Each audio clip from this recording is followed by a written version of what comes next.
Sí, y tiene mucho que ver con otra cosa que veremos después, si no me quiero adelantar, pero son las cuestiones de verdad, de opinión, de creencia. Al final es conocimiento serio, riguroso, argumentado, que se pueden contraponer, se pueden llegar a conclusiones. Y hablando de esta fricción, que me parece muy útil para toda persona que esté estudiando una ciencia o la filosofía, o incluso científicos y filósofos que vayan entendiendo esta fricción, creo que este conflicto viene también de muchos malentendidos terminológicos. Por ejemplo, yo me he apuntado a algunos y os voy a preguntar por uno en cuestión que me parece de especial importancia para la psicología. Mirad, la diferencia, por ejemplo, entre cosas y conceptos, entre materia y masa, entre conducta y respuesta, en el caso de la epistemología de la psicología, entre determinismo y fatalismo, entre mente y cerebro, entre ficción y subjetividad, entre empirismo y racionalismo. Y ahora, por último, el que os quiero preguntar. ¿Qué pasa con el cientificismo? ¿Qué pasa con su confusión con el positivismo? ¿Y por qué el positivismo o el neopositivismo ya no es una postura, digamos, que puede tomarse como titular o como la que debe de emplearse, es una mala palabra, por parte de los científicos respecto a sus estudios y sus conclusiones?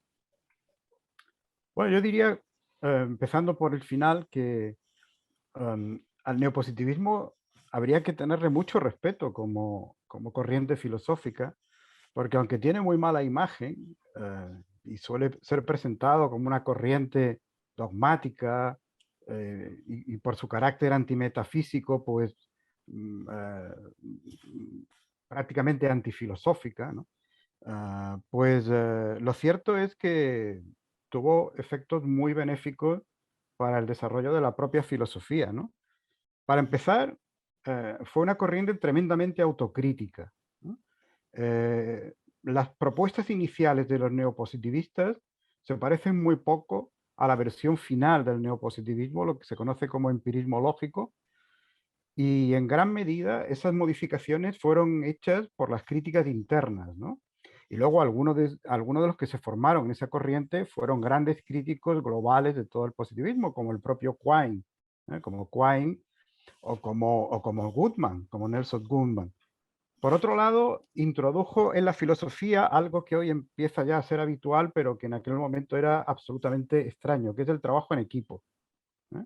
En la ciencia era normal ya, no tanto como ahora, pero ya empezaba a haber trabajos en colaboración y publicaciones conjuntas.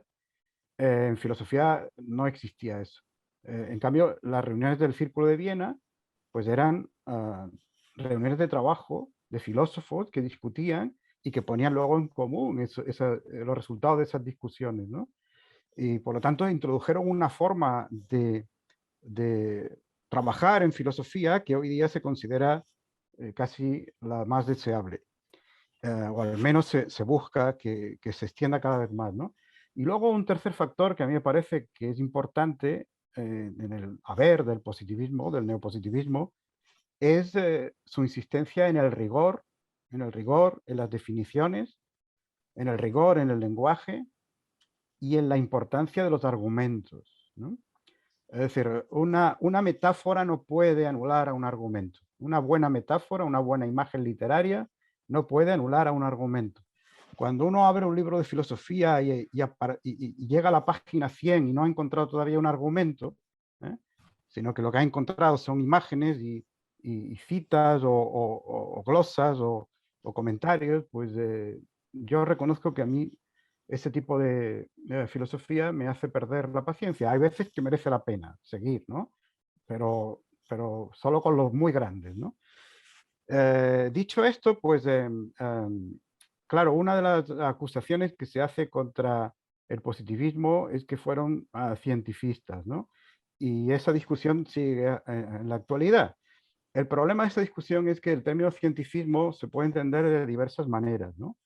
Ah, mm, por ejemplo, si se entiende en un sentido amplio, en el sentido de que un filósofo debe tener eh, en consideración los conocimientos científicos y allí donde haya una dualidad de explicaciones filosófica y científica, debe dar prioridad a la científica. A mí me parece que eso es una forma aceptable de cientifismo, es la que estamos defendiendo aquí, de hecho, ¿no? Ahora, si se entiende de una forma mucho más radical, como a veces se hace, si se entiende en el sentido de que el único conocimiento válido es el conocimiento científico, y todo lo que no ha entrado todavía en el ámbito de la ciencia sencillamente es pura conjetura y de alguna manera conocimiento fracasado. En ese sentido, yo creo que el cientifismo no es aceptable, claro está, ¿eh? Porque como hemos mantenido en este debate, pues hay un conocimiento filosófico genuino, ¿no? Entonces, cuando se debate hoy día acerca de si el cientifismo es aceptable o no, lo primero que hay que tener claro es sobre qué cientifismo se está discutiendo, ¿no? Bien, yo coincido plenamente. Yo pienso que el positivismo, digamos, fue el principal movimiento o el más importante, en mi opinión, filosófico del siglo XX, por el impacto que tuvo en todo lo que vendría después. Introdujo todos estos elementos que mencionó Antonio, y también algunos más, como por ejemplo el uso de las herramientas formales a la hora de hacer filosofía, y la búsqueda permanente de la compatibilidad con la ciencia y la búsqueda de problemas filosóficos en los problemas científicos más candentes del momento. No nos olvidemos que Maurice Schlick, padre del positivismo en Viena, él era físico, él escribió el primer libro sobre filosofía de la relatividad general, que tuvo prólogo del propio Albert Einstein, fue publicado en 1917. Hans Hahn, que fue otro de los primeros miembros del Círculo de Viena, fue un matemático extremadamente bueno. Y el otro de los primeros socios fundadores del círculo, que fue Víctor Kraft, también fue una persona con una formación científica importante, que después terminaría aplicando, digamos, desarrollando los primeros libros de ética con aparataje formal y buscando una compatibilidad entre sus principios éticos y la sociología, la mejor sociología que se conocía de su tiempo. Y también no solo el Círculo de Viena, el Círculo de Berlín, que a veces es injustamente olvidado, creo que fue enormemente importante y tuvo muchos matices diferentes con el Círculo de Viena. No puso tanto énfasis quizás en las cuestiones del lenguaje, pero sí puso el énfasis en algunas cuestiones incluso metafísicas relacionadas con las principales teorías filosóficas del momento, que eran la teoría de la relatividad y la mecánica cuántica. Hans Reichenbach es la figura emblemática del Círculo de Berlín, que curiosamente tiene el primer libro que yo conozco que en su título utiliza el nombre de la expresión Scientific Philosophy. El libro es The Rise of Scientific Philosophy, ¿no? Es un clásico y es un libro, por cierto, muy bueno. Yo creo que con el tiempo el rechazo inicial, que quizás venía más de Otto Neurath o de una interpretación del primer Wittgenstein de la metafísica, también fue cediendo, y en el periodo ya donde los miembros del Círculo de Viena y del Círculo de Berlín emigraron fundamentalmente a Estados Unidos, ese rechazo de la metafísica fue desapareciendo, fue cediendo, y en la siguiente ya generación aparecen discusiones de temas de metafísica.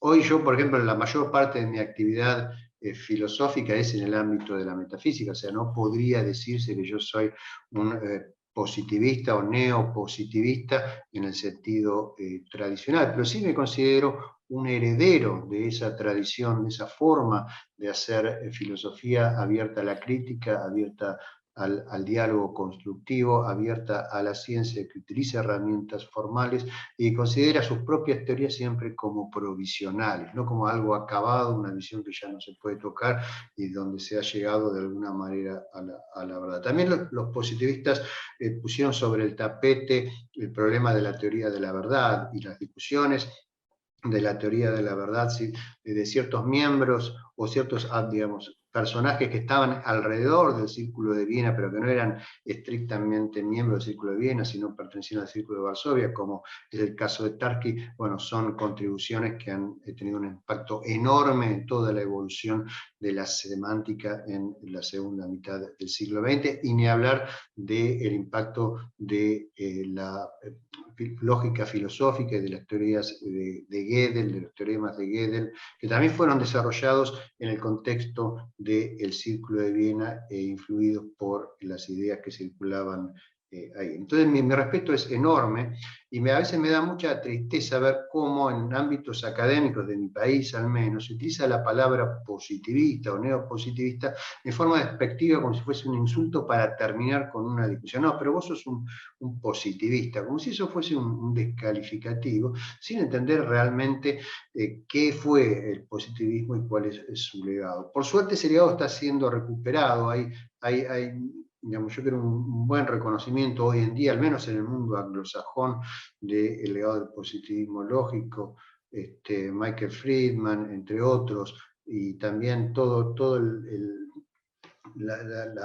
estudio y el redescubrimiento de los trabajos del Círculo de Viena. Creo que de la mano de una nueva generación de filósofos de la ciencia está arrojando mucha luz sobre lo que en algún momento se pensaron, algunas ideas simples, pero que en realidad eran muy complejas, que manejaban los positivistas lógicos y luego los empiristas lógicos.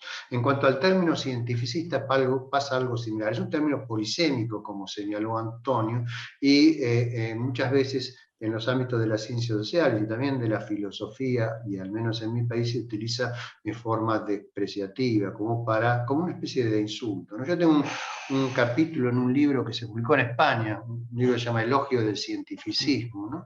En Editorial La Editora, y mi capítulo se llama Confesiones de un maldito cientificista, donde me confieso cientificista. Bueno, tiene un cierto humor el título, ¿no? Hace referencia a una frase de León Bloy que dice: los mejores nombres de los hombres se los dan sus enemigos, donde trato de diferenciar, digamos, las distintas acepciones que se le suele dar a la palabra cientificista, y defiendo la acepción que precisamente mencionó Antonio, ¿no? De cientificista es aquella persona que reconoce en la ciencia la mejor herramienta que tenemos en este momento para obtener conocimiento sobre el mundo, y la incorpora a su arsenal a la hora de tratar de hacer filosofía. Y en ese sentido yo me reconozco que soy cientificista, ¿no es cierto? Soy un defensor de la ciencia, pienso que la ciencia ha aportado cosas buenas a la civilización occidental. La tecnología basada en la ciencia nos ha permitido cambiar la vida de todos nosotros.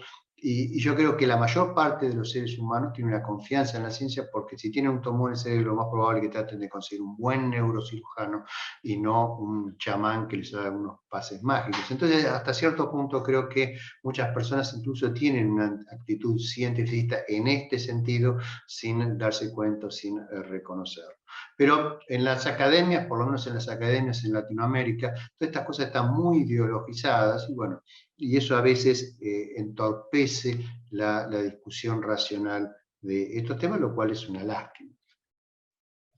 Es muy interesante, si me permitís, la cuestión esta de la metafísica que ha tocado Gustavo, porque se da una situación paradoja. Efectivamente, como él ha descrito muy bien, es un movimiento filosófico, una corriente filosófica que empezó con una fuerte actitud antimetafísica, fue evolucionando, y se puede decir que hoy día la mejor metafísica, yo diría casi la única, se está haciendo por los herederos de las corrientes empiristas y analíticas anglosajonas. Porque en el ámbito de la filosofía continental, o lo que se suele llamar así, porque eso también es muy diverso y muy amplio, pues caló fuerte la idea de que la metafísica había muerto, una idea que habían expuesto varios filósofos, pero vamos, el último, el más influyente, quizás Heidegger, y esta idea caló de tal modo que, bueno, prácticamente lo que se hace hoy día, pues expresamente se presenta como diferente a la metafísica, o como no preocupado por la metafísica, sino por cuestiones de otro tipo, ¿no? En cambio, si uno quiere saber qué es la libertad, si el ser humano tiene libre albedrío o no, qué es la identidad personal,